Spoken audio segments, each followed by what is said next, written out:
भगवान के एक मित्र थे।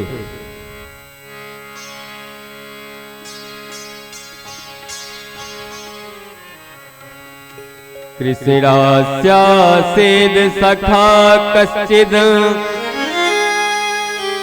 ब्राह्मणो ब्रह्मविक्तमः विरक्त इंद्रियार्थेषु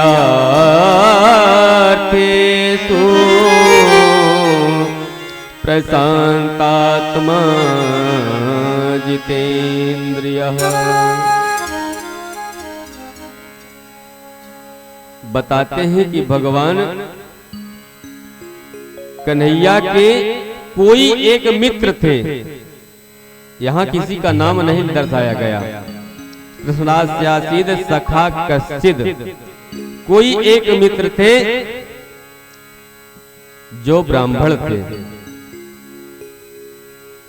ब्रह्मविक्तमः, ब्रह्म को जानने वाले थे और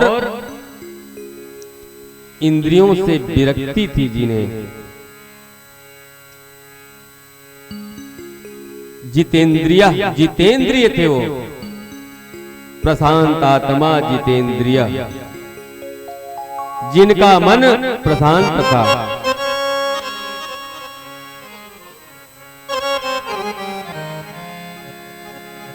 ऐसे परम मित्र सुदामा जी महाराज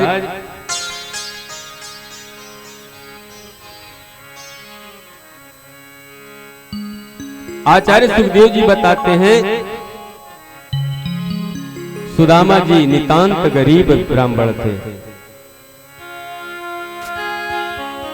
परम सुशील उनकी पत्नी थी जिनका नाम सुशीला था।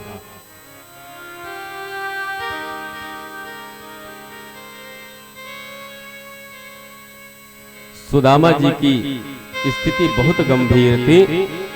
सुदामा जी अगर सुबह भोजन कर लिए तो शाम को खाने के लिए उनके घर पे अन्न नहीं रहता था। पानी पी करके ही सो जाते।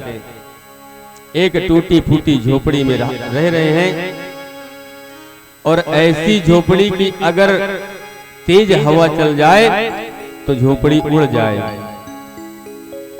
उनके घर का एक बर्तन भी सही नहीं है, जो बर्तन है वो भी टूटे फूटे।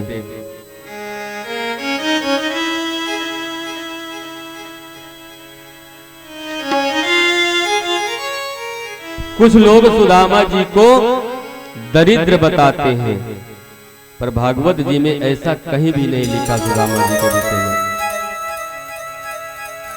देखिए, गरीब होना अलग बात है और दरिद्र होना अलग।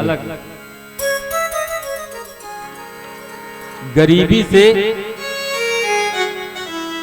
दरिद्रता का कोई संबंध नहीं है। गरीब होना ये अलग बात है। दरिद्र तो एक अरबपति को भी कहा जा सकता है। दरिद्रो यस्तु असंतुष्टो, जिसके पास सब कुछ हो और फिर भी असंतुष्ट हो उसे दरिद्र कहा जाता है। कहते हैं ना कि जब आवे संतोष धन सब धन धूरि समान। परम संतोषी ब्राह्मण थे श्री सुदामा जी महाराज। और जो संतोषी हो सकता है वो कभी दरिद्र नहीं होता। एक बड़े विद्वान संत थे। एक बार रास्ते में कहीं से जा रहे थे तो चलते चलते संत भगवान को रास्ते में एक कौड़ी मिली। कौड़ी वो भी फूटी। पुराने जमाने में कौड़ी को ही पैसे को ही कौड़ी कहा जाता था। फूटी कौड़ी संत जी ने उठा लिया। लोगों ने कहा कि महाराज इस कौड़ी का आप क्या करेंगे? संत जी ने जवाब दिया, कोई दरिद्र मिल जाएगा तो इस कौड़ी को उस दरिद्र को दूंगा मैं। आगे चलते गए। कुछ दूर जाने के बाद संत ने देखा कि बड़ी जोर जोर से लोग चिल्ला रहे हैं कि मारो मारो, काटो काटो, पकड़ो।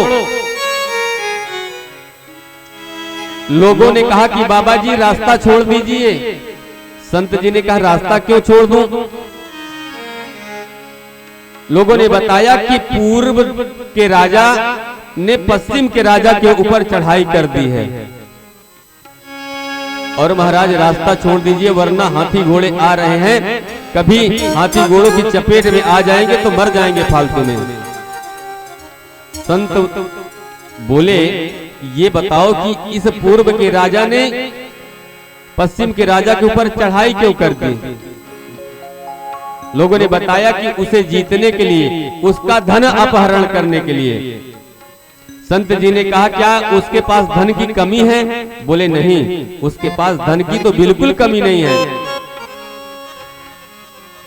पर अपने धन को और बढ़ाने के लिए इस राजा पर विजय प्राप्त करके इसका सारा धन हड़प लेगा। बातचीत हो रही तो धीरे धीरे राजा आ जाता है।